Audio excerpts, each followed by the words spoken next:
अध्याय 9 बल। कई नाटक अच्छे होने के बावजूद दर्शकों को प्रभावित करने में नाकाम सिद्ध होते हैं। रंगमंच की जुबान में कहा जाए तो ऐसे नाटक एक निश्चित प्रभाव से ऊपर उठने में नाकाम रहे हैं। दरअसल ऐसे नाटकों में रोचकता, मनोरंजन और प्रचंडता की कमी महसूस होती है। निसंदेह ऐसे नाटक त्रासदी से कम महसूस नहीं होते। सटीक शब्दों में कहें तो ऐसे नाटकों के प्रस्तुतिकरण के लिए बहुत कम तैयारी की जाती है और मंच पर भी अभिनय में जान डालने के खास प्रयास नहीं किए जाते। इन नाटकों का प्रस्तुतिकरण बेहतर कर दिया जाए तब भी दर्शकों पर खास प्रभाव नहीं पड़ता, अतः इन नाटकों को जल्दी भुला दिया जाता है। बल क्या है? पूर्णतः स्पष्ट प्रतीत होने वाले शब्दों की बारीकी से छानबीन की जाए तो कई गुप्त अर्थ निकाले जा सकते हैं। बल को इस श्रेणी में सम्मिलित किया जा सकता है।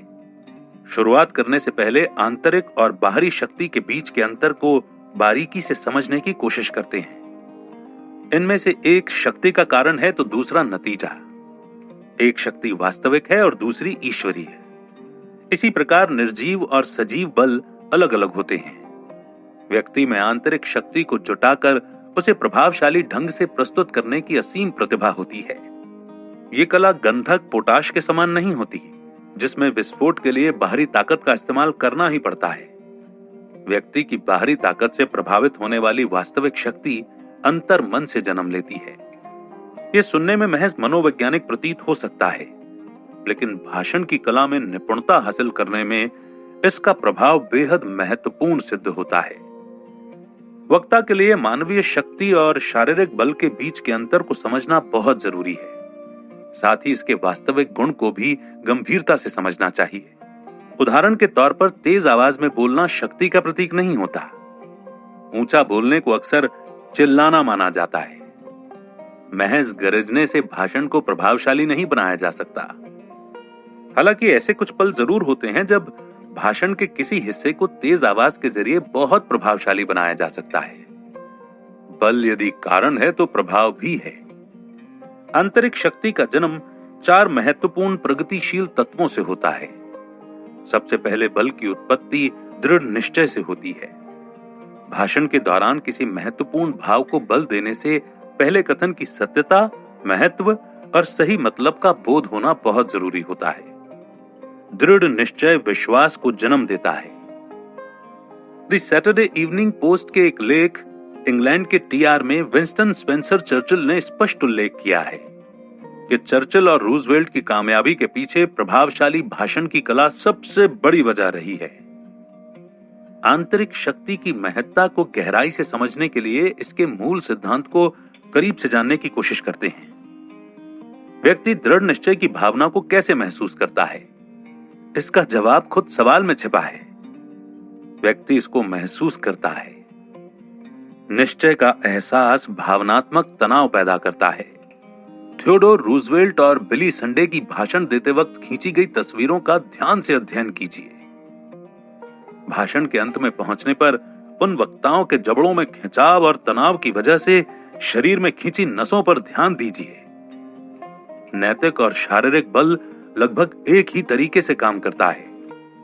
दोनों बलों को दर्शाने में तनाव और तंतु शक्ति की भूमिका एक समान होती है। धनुष की प्रत्यंचा के खिंचाव और प्रत्यंचा खींचने में मांसपेशियों का बल दर्शकों को आकर्षित करता है। इसी प्रकार जब वक्ता अपनी संयोजित शक्ति का प्रदर्शन करता है तो दर्शकों में उत्सुकता की लहर प्रवाहित हो जाती है। इस संयोजित शक्ति को उजागर करने के लिए इसे ढीला छोड़ना आवश्यक होता है। यही वो शक्ति है जो दर्शकों को सतर्क बनाती है। दर्शक वक्ता की जुबान से बरसने वाले शब्दों की बौछार का उत्सुकता से इंतजार करने लगते हैं। आखिरकार ये इंसानी फितरत है। एक गुड्डे में निश्चय और भावनात्मक तनाव जैसे जज्बात को नहीं डाला जा सकता। यदि आप भाषण रूपी चबूतरे की लकड़ी के बुरादे की गद्दी लगाने की सोचें तो स्वाभाविक है कि आपके भाषण की फूंक खुद ब खुद निकल जाएगी। निश्चय और तनाव की विकसित प्रतिभा से दर्शकों के बीच उत्साह पैदा करने का भरोसा पैदा होता है। उद्देश्य को बल की आधारभूत शक्ति माना जाता है। इसके अभाव में भाषण कमजोर पड़ जाता है। इससे चमक तो पैदा हो सकती है, लेकिन यह चमक बिना रीढ़ की हड्डी वाली जैली मछली के समान महत्वहीन होती है। जिस रफ्तार से आप दर्शकों पर पकड़ बनाते हैं, उसी रफ्तार से आपका विश्वास मजबूत होता जाता है। अंततः यदि विश्वास, तनाव और उद्देश्य के मिश्रण से लक्ष्य को गति नहीं मिल रही है, तो इसका प्रयोग निरर्थक साबित होता है। अपनी शक्ति को नीरसता में तब्दील न होने दें, उसे सकारात्मक रूप देने का प्रयत्न निरंतर जारी रखें। क्या बल को अर्जित किया जा सकता है? हां, इस बल को अर्जित करने की इच्छा रखने वाला वक्ता उक्त प्रतिभा को हासिल कर सकता है। इस विश्लेषण के द्वारा इस कला पर पकड़ बनाने के सुझाव दिए गए हैं। विषय पर विश्वास कायम करने तक भरोसे को अडिग रखें।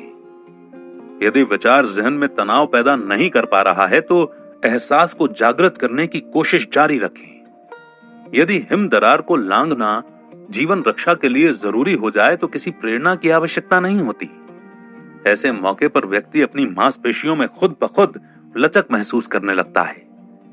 इसी प्रकार भाषा में निपुणता हासिल करने के लिए वक्ता प्रेरणा खोजने के स्तर से ऊपर उठ जाता है। अर्थात भाषा में निपुणता हासिल करने में भी इच्छा शक्ति अहम भूमिका अदा करती है। ये तथ्य दोहराने योग्य हैं। दक्षता हासिल करने में इच्छा शक्ति सर्वोपरि है। इच्छा शक्ति की लौ जलाए रखने के लिए दर्शक या फिर आप खुद प्रेरणा का स्रोत बन सकते हैं। इंजन कितना भी उत्तम हो, ईंधन के अभाव में उससे काम नहीं लिया जा सकता। इसी प्रकार विराम, स्वर के उतार चढ़ाव और सुर के बदलाव में अभ्यस्त वक्ता में ऊर्जा का अभाव प्रस्तुति को अप्रभावशाली बना देता है। भाषण में बल पैदा करने के 4 महत्वपूर्ण गुणों पर भरपूर नियंत्रण होना चाहिए। वे गुण इस प्रकार हैं: विचार, विषय पर मजबूत पकड़, शब्दों का सटीक चयन एवं प्रस्तुतिकरण। इस अंक में इन सभी विशेषताओं के बारे में विस्तृत जानकारी दी गई है, विशेषकर सटीक शब्दों का चयन। इसके जरिए व्याख्यान की कला बेहद प्रभावशाली हो जाती है। भाषण में बल स्थापित करने के लिए आगे दिए गए उदाहरणों पर ध्यान दें। सटीक शब्दों का चयन। असाधारण शब्दों के मुकाबले सामान्य शब्द ज्यादा प्रभावशाली सिद्ध होते हैं। बाजीगरी के मुकाबले हाथ की सफाई ज्यादा प्रचलित शब्द है। लंबे शब्दों के मुकाबले छोटे शब्द ज्यादा प्रखर होते हैं। समापन के मुकाबले खत्म ज्यादा प्रचलित शब्द है। संस्कृत के मुकाबले देवनागरी हिंदी के शब्दों का प्रयोग करें। अग्नि की जगह आग का इस्तेमाल ज्यादा प्रभावशाली महसूस होता है। व्यापक शब्दों के मुकाबले निश्चित शब्दों का महत्व ज्यादा होता है। मुद्रक की जगह छापने वाला ज्यादा स्पष्ट भाव पैदा करता है। लक्ष्य साबित करने वाले शब्द निसंदेह आमतौर पर बोले जाने वाले शब्दों के मुकाबले गहरा प्रभाव डालते हैं। उसकी शादी हो गई, इसके मुकाबले आखिरकार उसने शादी कर ही ली। इससे भाव की स्पष्टता बढ़ जाती है। शख्सियत से संबंधित अपशब्दों के मुकाबले लक्षण दर्शाने वाले शब्दों का प्रभाव ज्यादा होता है। उस मक्कार इंसान से कह देना, इसके मुकाबले उस चालाक लोमड़ी से कह देना, इस जैसे शब्दों से भाव ज्यादा भद्र और प्रभावशाली हो जाता है। शब्दों को क्रमबद्ध करना। वाक्य की शुरुआत ध्यान आकर्षित करने वाले शब्दों के साथ करें। प्रोफेसर बैरेट वेंडल के मुताबिक प्रतिष्ठावान शब्दों के साथ वाक्य का अंत करें। कमजोर विचारों के सम्मुख गहन एवं गंभीर विचार प्रस्तुत करें। इस वैचारिक तुलना से आत्मविश्वास बढ़ता है। भाव को ज्यादा विस्तार से प्रस्तुत नहीं करना चाहिए। छोटे वाक्य ज्यादा प्रभावशाली होते हैं। निरर्थक शब्द को भाषण से छांटने की कोशिश करें ताकि अहम शब्दों पर विशेष बल दिया जा सके। आम घरेलू कहावतों का इस्तेमाल औपचारिक और दार्शनिक विचारों के मुकाबले ज्यादा प्रभावशाली होता है। वाक्यों में गहन विचार को सही स्थान दें। इस प्रकार विचार के महत्वपूर्ण हिस्से को ज्यादा बल प्रदान किया जा सकता है। लेकिन किसी ने कहा है, विषय के दिलचस्प हिस्से पर निर्भर होने से प्रभाव नहीं जमता। उसके मूल भाव, स्पष्ट तौर पर की गई व्याख्या और प्रस्तुति का सौंदर्य दर्शकों को आकर्षित करने में ज्यादा कारगर साबित होता है। किसी व्यक्ति को बलपूर्वक आकर्षित करने के मुकाबले उसे मोहित करना ज्यादा उत्तम तरीका है। बल का प्रयोग क्यों किया जाए? यह नजरिया वास्तविकता के बेहद करीब है, लेकिन पूर्ण रूप से वास्तविक नहीं है। स्पष्टता, धारणा, सौंदर्य एवं सत्य की साधारण व्याख्या करना आवश्यक होता है। निश्चित ही इन गुणों के मिश्रण से प्रस्तुतिकरण में चार चांद लग जाते हैं। छोटे मोटे प्रहार की परवाह करने वाले वक्ता आक्रामक संदेश देने में विफल साबित होते हैं। जिस तरह सख्त चमकीले पत्थरों को रगड़कर चिंगारी पैदा नहीं की जा सकती, उसी प्रकार मात्र सहजता से दर्शकों में जिज्ञासा पैदा नहीं की जा सकती। दर्शकों से भरे मंच के सम्मुख अभिनय करते समय यदि आप भावुकता के साथ कहें, मुझे लगता है कि नाट्यशाला में आग लग गई है, तो जाहिर तौर पर दर्शक हंसी से फूट पड़ेंगे। यदि इस भाव को चिंता और बौखलाहट के साथ व्यक्त किया जाए, तो दर्शक एक दूसरे को रौंदते हुए बाहर के दरवाजे की ओर भागना शुरू कर देंगे। वक्ता के मिजाज और भाषा के प्रभाव से संदेश दृढ़ हो जाता है। किसी यादगार भाषण में, मुझे लगता है मुझे पता लगाना होगा, मेरी राय में शायद ये सच है, इन जैसे भावों का उपयोग नहीं किया गया है। वक्ताओं के आत्मविश्वास और निर्भीक भाषण शैली ने ही महान व यादगार भाषणों की नींव रखी है। दरअसल इन वक्ताओं ने शब्दों के जरिए अविनाशी सत्य को जाहिर करने की हिम्मत दिखाई है। ईसा मसीह के बारे में कहा गया है कि साधारण व्यक्ति ईसा मसीह का प्रवचन बहुत आनंद से सुनते थे। मगर क्यों? दरअसल ईसा मसीह पूर्ण विश्वास के साथ शिक्षा प्रदान करते थे। दर्शकों पर इस बात का प्रभाव नहीं पड़ता कि आपके मुताबिक क्या सही है और आपकी मान्यता क्या है। भाषण में दर्शकों को आकर्षित करने की ऊर्जा होनी चाहिए। बोलने से पहले विचार की सत्यता को परखा जाना चाहिए, फिर उस विचार को ब्रह्म सत्य के तौर पर प्रस्तुत करना चाहिए। दृढ़ता पूर्वक विचार की सत्यता को प्रमाणित करना चाहिए। विचारों की घोषणा चुनौतीपूर्ण लहजे में करनी चाहिए। यदि आप विश्वास के साथ नहीं बोल सकते तो बेहतर है कि चुप रहें।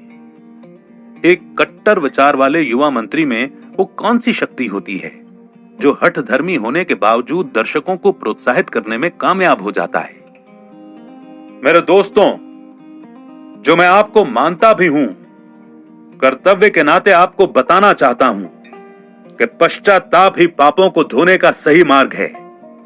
पश्चाताप से पाप पूरी तरह से धुल जाते हैं, साथ ही सत्य के मार्ग की जानकारी मिलती है। लेकिन इससे बड़ी सच्चाई यह है कि यदि मैं भी आपको यही शिक्षा देने लगूंगा तो सभी लोग पश्चाताप का मार्ग अपना लेंगे, फिर यहां कोई नहीं बचेगा। प्रभावशाली भाषण में एक युग से संबंधित दर्शन प्रस्तुत करना चाहिए। आज के दौर में उत्साहहीन और बेमन से प्रस्तुत किए गए भाषण को कोई नहीं सुनना चाहता। आज के युग में समाज दुनिया भर की जानकारी रखता है, लिहाजा भाषण और विचारों को प्रचलित करने के लिए वक्ता को दर्शकों के मिजाज को समझना चाहिए। पहली कतार में बैठकर किसी प्रसिद्ध नाट्य रचना को गौर से देखिए। ध्यान रहे कि रोमांचक नाट्य रचना हास्य रचना नहीं। नाटक देखते समय कहानी से आप अपना ध्यान पूरी तरह से हटा लीजिए और प्रस्तुतिकरण की तकनीक एवं कलाकारों के अभिनय पर ध्यान केंद्रित कीजिए। नाटक के अंत में अभिनय में विशेष आकर्षण एवं प्रबलता का अनुभव होगा। इस अध्याय में यही प्रस्तुत करने की कोशिश की गई है। दरअसल पूर्ण रूप से सुनियोजित, नियंत्रित और कोमलता से किया गया बल प्रयोग दर्शकों के मन पर अमिट छाप छोड़ने का काम करता है। बल का प्रयोग कब किया जाए? दर्शक और स्वर्ग के राज्य निवासी समान होते हैं। दर्शकों को जबरदस्ती मोहित नहीं किया जा सकता। भाषण के एक बेहद नाजुक पहलू पर सौंदर्य और शांति को एक ही भाव में घोलना पड़ता है। बल की उत्पत्ति विरोधाभास के दो अनंत किनारों में से किसी एक किनारे पर होती है। इनमें से किसी एक किनारे यानी कि बल या शांति को भाषण का आधार नहीं बनाया जा सकता। इन दोनों भावों का सटीक इस्तेमाल करना चाहिए। भाव के निरंतर उतार चढ़ाव से दर्शकों को आकर्षित करने वाली ऊर्जा पैदा होती है। सूर्योदय के सौंदर्य की व्याख्या करते समय जितना जोर चिड़ियों के चहचहाने, फूलों के खिलने और प्राकृतिक सुंदरता पर देना चाहिए, वहीं लोगों की चहल पहल, शोर शराबे और दूर से आती रेलगाड़ी की गड़गड़ाहट का जिक्र भी उसी उत्सुकता से किया जाना चाहिए। ऐसे व्याख्यान में दर्शकों की सोच को खुलने का भरपूर मौका दें। याद रखें कि कई दिमागी तिजोरियों की चाबी खो चुकी होती है। इन तिजोरियों को खोलने का प्रयास करें। जब मैं इस भाव को समझाने की कोशिश करते हुए लिख रहा था, निश्चित रूप से उसी वक्त कहीं कोई ठेकेदार किसी इमारत के लिए जमीन एकसार करने की मंशा से पहाड़ियों को बारूद से उड़ा रहा होगा। अर्थात कार्य में विश्वास रखने वाले व्यक्ति को बारूद से नहीं घबराना चाहिए। भाषण के दौरान प्रभावशाली प्रस्तुति के लिए आखिरी तर्क यही है कि विचार का आधार तैयार करने के लिए व्यापक एवं स्वतंत्र सोच होनी चाहिए। यही वजह है कि कुछ भाषणों को सुबह के प्रसारण में विशेष स्थान दिया जाता है। अब प्रभावशाली प्रस्तुतिकरण की वजह से बहुत से बयान अपरिपक्व एवं बढ़ा चढ़ाकर पेश किए गए महसूस होते हैं, लेकिन दिलचस्प है कि दर्शकों का ध्यान खींचने में यह विधि कारगर सिद्ध होती है। अतः ध्यान रहे कि भाषण तैयार करते वक्त हल्के विचारों को कमजोर कड़ी न बनने दें। ऐसी स्थिति में दर्शक भाषण के लचीलेपन को भांप लेते हैं। एक प्रतियोगिता के दौरान ग्रीस के महान मूर्तिकार फिडियास ने मूर्ति के बाहरी किनारों पर लापरवाही से गाढ़ी रेखा खींची। उस लापरवाही के लिए आलोचना का दौर शुरू हो गया, लेकिन फिडियास ने मुस्कुराते हुए कहा कि उसके द्वारा बनाई गई मूर्ति और दूसरे मूर्तिकारों की मूर्ति को उस ढांचे में रखा जाए जो मूर्तियां स्थापित करने के लिए बनाया गया है। तो आश्चर्यचकित रूप से फिडियास के द्वारा मूर्ति के चारों ओर खींची गई गाढ़ी रेखाएं ज्यादा आकर्षित सिद्ध हुईं। इस तरह फिडियास की मूर्ति से संबंधित सभी शंकाएं और आलोचनाएं स्वाभाविक रूप से प्रशंसा में परिवर्तित हो गईं। इसी तरह भाषण के ढांचे को तैयार करते समय भी केवल बल देने योग्य पहलुओं पर ही विशेष ध्यान देना चाहिए। प्रस्तुतिकरण के अंदाज में यदि आप आक्रामक रवैये को पसंद नहीं करते हैं, तो जैसा कि वेंडेल फिलिप्स ने कहा है कि इस स्थिति में बल के द्वारा भाषण में सहज प्रभाव डालने की कोशिश करें। विचारों को सांस लेने और शब्दों को जीवन देने का प्रयास करें। बिरेल के अनुसार प्रत्येक वाक्य को वैद्युत बिल्ली के खिलौने की तरह झटका और चिंगारी पैदा करने योग्य बनाएं। भाषण में मौजूद महत्वपूर्ण भाव को विशेष बल देने का प्रयत्न निरंतर जारी रखें।